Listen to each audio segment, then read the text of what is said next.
Hello दोस्तों, कैसे हैं आप लोग। मुझे जहां तक उम्मीद है कि आप लोग अच्छे होंगे, मस्त होंगे। तो आज हम लोगों को पढ़ना है आप लोगों का। पिछली क्लासों में आप लोगों ने देखा था कि हिंदी में हम लोगों ने बहुत सारे कवियों और लेखकों के बारे में जान रहे हैं और उनकी पूरी रचनाओं के बारे में। तो उनकी कौन कौन सी रचना बोर्ड के पेपर में पूछी जा रही है, उसी तरह आज हम लोग अपने वीडियो में स्टार्ट करने जा रहे हैं एक और लेखक के बारे में, जिनका नाम है वासुदेव शरण अग्रवाल। आज हम लोग जानेंगे कि वासुदेव शरण अग्रवाल ने ऐसी कौन कौन सी रचनाएं आप लोगों का लिखा है जो बोर्ड के पेपर में पूछी जा रही हैं आप लोगों से। याद रखिएगा, ये क्लास आप लोग का 12th में ये चैप्टर नंबर 1 में आप लोग को दिया हुआ है। तो आज हम लोग उन्हीं के बारे में जानेंगे कि वासुदेव शरण अग्रवाल ने ऐसी कौन कौन सी रचनाओं के ऊपर काम किया, वो किस विधा में सबसे ज्यादा कार्य किए हैं। तो आइए जानते हैं इनके बारे में। लिखा गया होगा कि वासुदेव शरण अग्रवाल, यानी कि जो हम लोग के आज के लेखक का नाम है वो है वासुदेव शरण अग्रवाल। आज हम लोग वासुदेव शरण अग्रवाल का वन शॉट लेकर आए हैं आप लोगों के लिए। आज इनकी सारी रचनाओं के बारे में हम लोग आज जान लेंगे कि इनके द्वारा कौन कौन सी रचना लिखी गई हैं आप लोगों की। तो आइए जानते हैं। इनमें सबसे पहला इनका जो आप लोगों का है वो है निबंध संग्रह। याद रखिएगा, जो ये निबंध है आप लोगों का, वो एक प्रकार से विधा का नाम दिया है। यानी जब भी आप लोगों को पेपर होता है तो उसमें रचना के अलावा विधा भी पूछ लेता है आप लोगों से। तो विधा को याद करने के लिए ही हमारे द्वारा आप लोगों के लिए लाया जा रहा है वन शॉट में एक एक कवियों के, आप लोगों का और लेखकों के सारी रचनाओं के बारे में, ताकि आप लोग याद रखें कि ऐसी कौन कौन सी रचना है और उसका कौन सा विधा होगा। तो इनमें लिखा गया होगा आप लोग को निबंध। निबंध में इनका जैसे पृथ्वी पुत्र, आप लोग का पृथ्वी पुत्र याद रखिएगा बोर्ड के पेपर में। इसमें से एक क्वेश्चन तो आप लोग को देखने के लिए मिलने ही वाले हैं। इसमें लिखा गया है, इनकी रचना एक है जो है पृथ्वी पुत्र। पेपर में आप लोगों से ऐसे पूछ लेगा कि चलिए बताइए पृथ्वी पुत्र किस विधा की रचना है। तो वहां आप लोग को विधा मालूम होनी चाहिए। तो विधा जब पूछेगा तो वो यहाँ लिखा गया निबंध, यानी कि विधा का नाम हो जाएगा आप लोग का निबंध।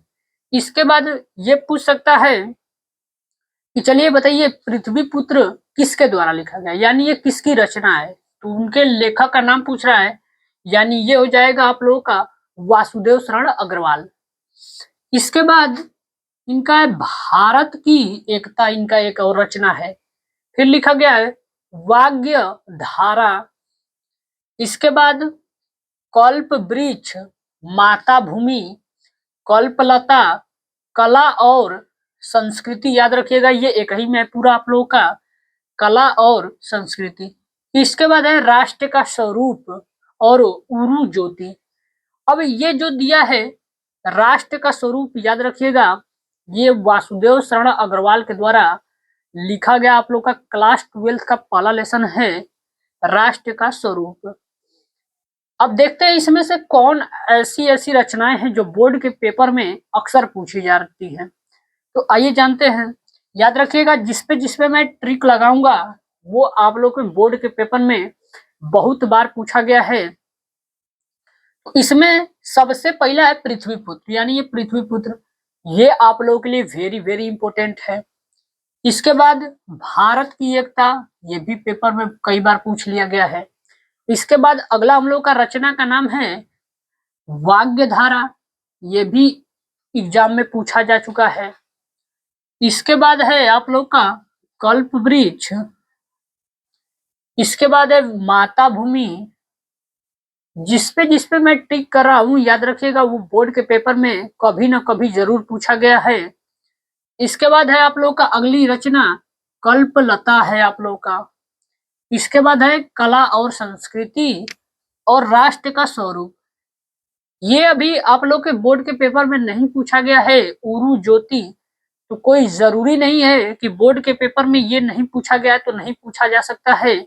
कोई क्वेश्चन कभी भी किसी भी वर्ष पूछा जा सकता है, आप लोग को मालूम होना अनिवार्य है इसमें। चलते हैं अगले में। अगला है हम लोग का शोध एवं सांस्कृतिक अध्ययन, यानी कि याद रखिएगा इसका विधा जब आप लोगों से पूछेगा तो इसका आप लोग शोध ग्रंथ आप लोग विधा लिख सकते हैं। कौन कौन सी रचना है इसमें?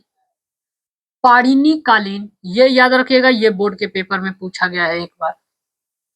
पाणिनि कालीन भारतवर्ष, ये एक ही में है आप लोग का। इसके बाद है आप लोग का हर्ष चरित्र एक सांस्कृतिक अध्ययन आप लोग का।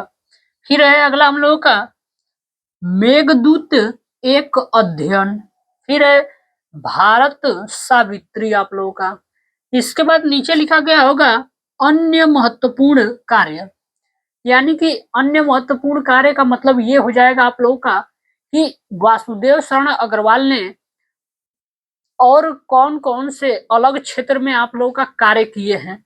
तो याद रखिएगा पद्मावत आप लोगों का है, पद्मावत में ये काम किए हैं। इसके बाद है नवीन कालीन भारत, नवीन कालीन भारत में इनका है। इसके बाद नवीन कालीन भारत, इसके बाद है हिंदू सभ्यता। इसके बाद है आप लोगों का ये रचना, और इसमें है आप लोगों का वो है नाम है संपादन, यानी कि इतनी रचनाएं आप लोगों को लिखी गई हैं वासुदेव शरण अग्रवाल के द्वारा।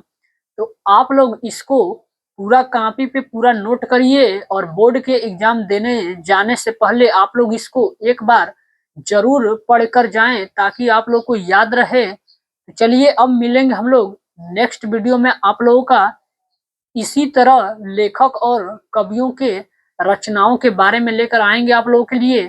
तो आज के लिए बस इतना ही, मिलते हैं नेक्स्ट वीडियो में।